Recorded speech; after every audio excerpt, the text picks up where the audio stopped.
Hi, good morning. I'm Corporal Devere. A little background about myself. I've been in the Army for 5 years as a 13 Bravo field archer. And outside the Army, I worked as a chef for 3 years and been a cook for 8 years. And because of COVID happened, I worked in the G1 before deploying.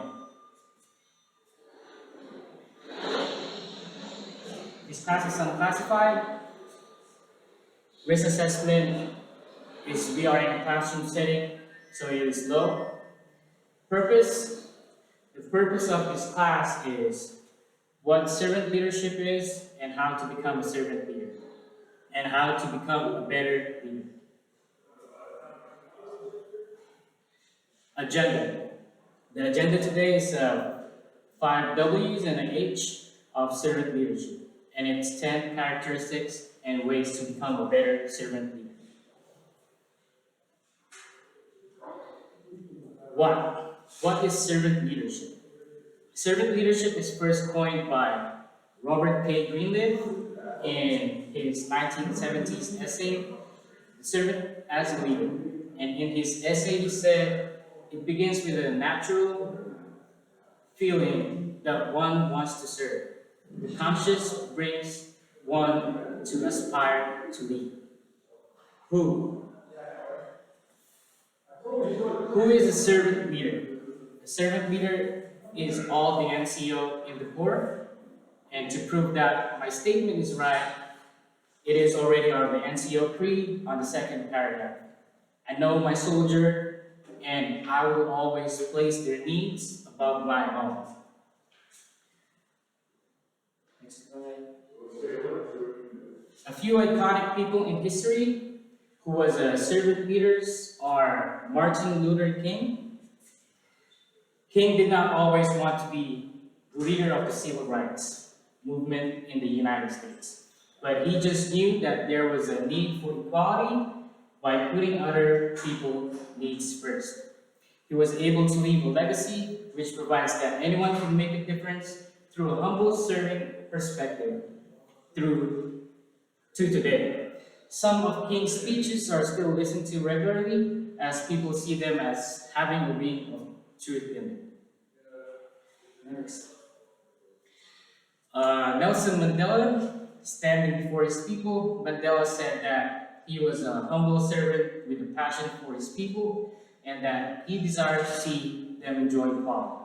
Sometimes he would take his speeches to the streets, putting his personal well-being at risk, and other times he endured harsh conditions in prison just to make his statements heard. Next slide. Mahatma Gandhi. Gandhi was bound to be dangerous when he opposed the British ruling officials during his time, but he strongly believed that serving others would be the best way to lose oneself. His protests were peaceful, where he often did it through logical discourse and fasting. Eventually, his ideas won out, freeing India from colonialism, even if his goals was not to become famous. He was then widely regarded for his work. Next slide. Mother Teresa. She dedicated her life to serving other people. Like other servant leaders, she had her critics from time to time, but there was no one who could question her motives. Behind her desire to help others, also, she never sought personal recognition, though she insisted on significant changes and was not afraid to express opinions. That next slide. Albert Schweitzer. Schweitzer took the words of Christ seriously and was determined to love other people as best as he could to a point where he served in numerous ways at point in his life. He and his wife catered to thousands of patients in Africa, even having to travel hundreds of miles sometimes just to get one patient. Where? Where can you apply servant leadership? Anywhere to a small or big organizations that have the same mission and goals, aka the Army.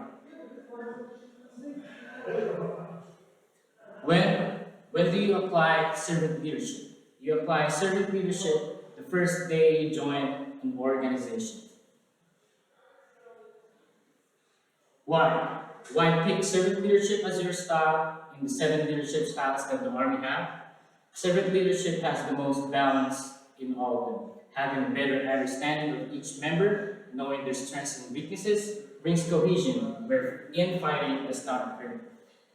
That builds a better team because having served first before you lead spread a healthier environment for your organization. Develops critical thinking at the start of your army career and more freedom to give out ideas when the time comes.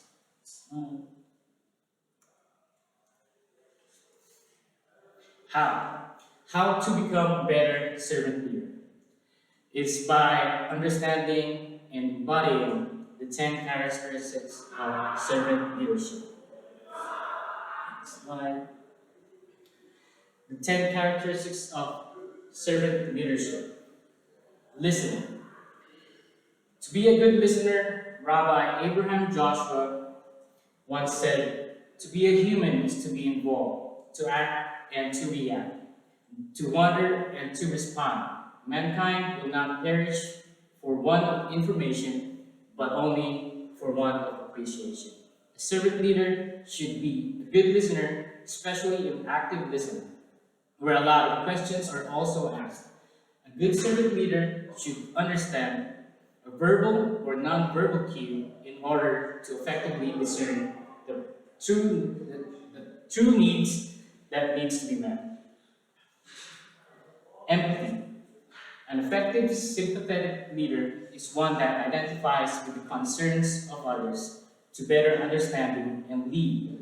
It is a quality, not a skill, that a servant leader should possess to identify within care for the team members. Healing. It is the part where a servant leader makes sure that others' priority needs are being served.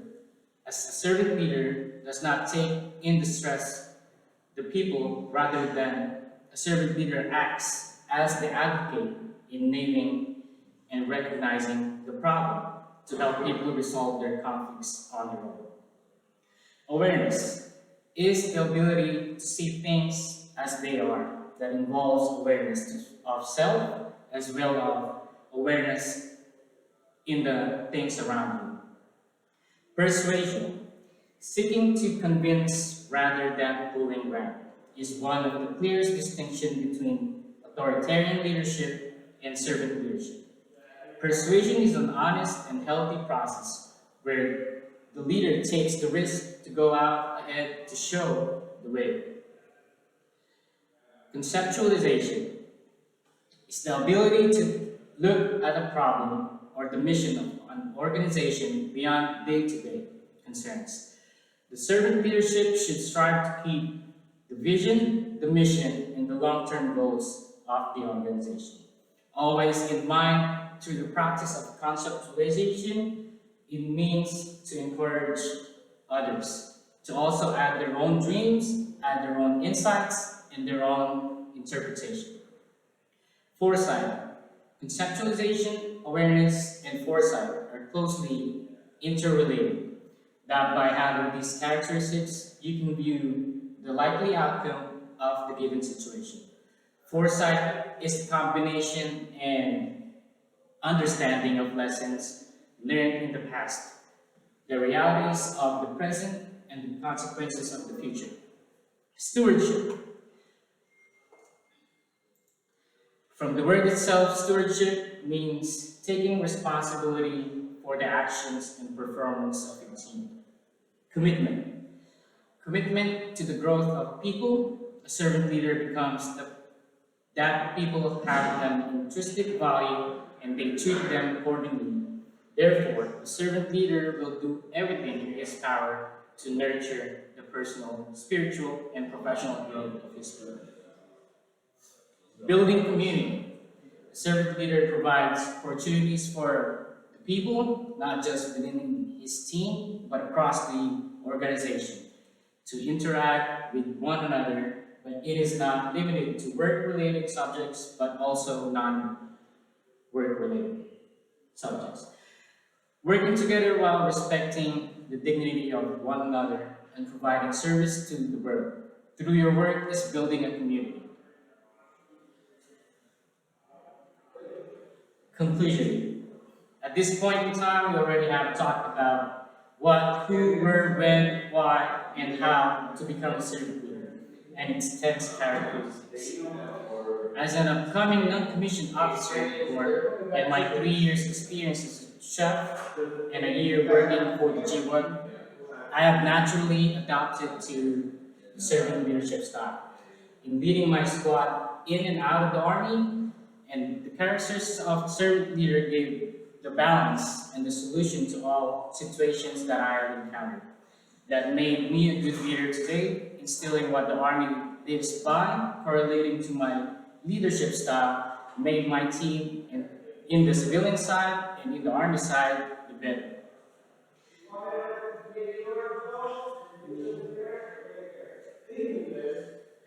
At this time, do you have any questions?